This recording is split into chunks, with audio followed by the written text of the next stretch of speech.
பீஷ்மரை வீழ்த்துவதை பற்றி பீஷ்மரிடமே கேட்ட பாண்டவர்கள். அது மகாபாரத போரின் 9ஆம் நாள்.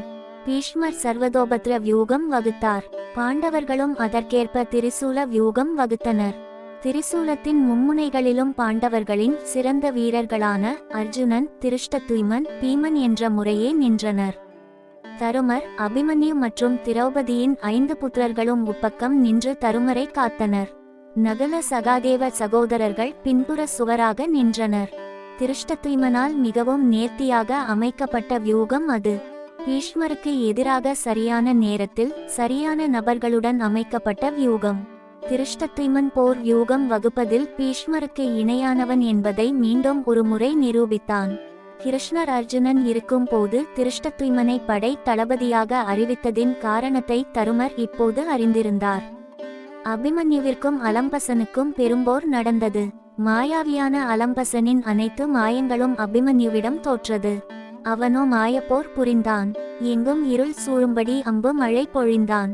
அபிமன்யு மாயத்தை மறைக்கும் மாற்று படையால் மாயையை விலக்கி அலம்பசனை தாக்கினான். அலம்பசன் போர்க்களம் விட்டு ஓடினான்.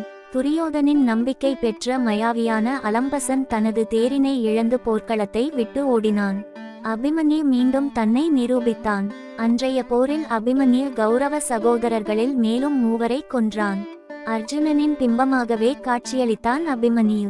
தந்தையின் ஆற்றல் மகனிடம் இல்லாமல் போகுமா என்றார் பீஷ்மர். சாத்தியகிக்கும் அசுவத்தாமனுக்கும் போர் நடந்தது. இருவரும் சமமாக போர் புரிந்தனர். அஸ்வதாமனின் வில் ஒன்று சாத்தியகியின் தேரின் சக்கரத்தை முறித்தது. பதிலுக்கு சாத்தியாகி அஸ்வதாமனின் தேர் கோடியை அறுத்தான். அவமானம் அடைந்த அஸ்வத்தாமன் சினம் கொண்டு சாத்தியகியின் குதிரைகளை காயப்படுத்தினான். சாத்தியாகி தன் வில்களால் அஸ்வதாமனின் தேரினை மண்ணோடு பூட்டினான். தேர் அசையவில்லை. துரோணர் அர்ஜுனனை எதிர்த்தார். குருவும் சீடன் என எண்ணவில்லை, சீடனும் குரு என எண்ணவில்லை. துரோணரின் அம்புகள் அனைத்திற்கும் தன் வில் கொண்டு பதில் அளித்தான் அர்ஜுனன். துரோணரின் அம்புகள் அன்று பார்த்தனுக்கு ஒரு பொருட்டாகவே இல்லை. அவன் கவனம் முழுவதும் பீஷ்மரை வெற்றி கொள்வதில் மட்டுமே இருந்தது. பின் பாண்டவர்கள் ஒன்று கூடி பாட்டனாராகிய பீஷ்மரை எதிர்த்தனர். ஆயினும் பீஷ்மரை அசைக்க முடியவில்லை.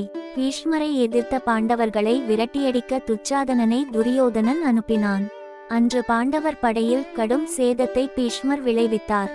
கௌரவர்கள் அனைவரும் அழிந்தாலும் பீஷ்மர் ஒருவர் மட்டும் அவர்களை வெற்றி பெற செய்துவிடுவார் என்பதை பாண்டவர்கள் உணர்ந்தனர்.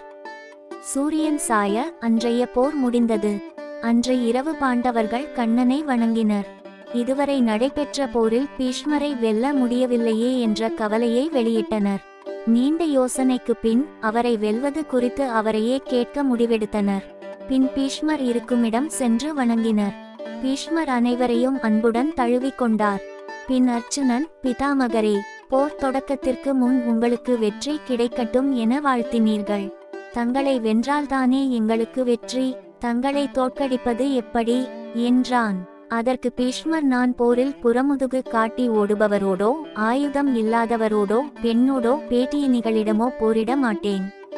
அப்படி செய்தால் என் ஆயுதம் பலனன்றி போய்விடும் என்றார். கங்கை மைந்தன் கூற்றை கேட்டு பாண்டவர்கள் அமைதியாக பாசறைக்கு திரும்பினர். சிகண்டியை முன்னிறுத்த கிருஷ்ணர் திட்டம் வகுத்தார். தனது முடிவு நெருங்கி விட்டதை பீஷ்மர் உணர்ந்தார். மகிழ்ந்தார். சாப விமோசனம் கிடைக்க போகும் பீஷ்மரை மனதார வாழ்த்தினார் கிருஷ்ணர். மெல்லிய புன்னகை பூத்தார். அந்த புன்னகையின் அர்த்தம் பீஷ்மருக்கும் கிருஷ்ணருக்கும் மட்டுமே அன்று புரிந்திருந்தது. குருக்ஷேத்திர போரின் மிக பெரிய சோகமும் இழப்பும் நிகழப்போவது அர்ஜுனனுக்கும் அவன் சகோதரர்களுக்கும் அன்று இரவு தெரிந்திருக்கவில்லை.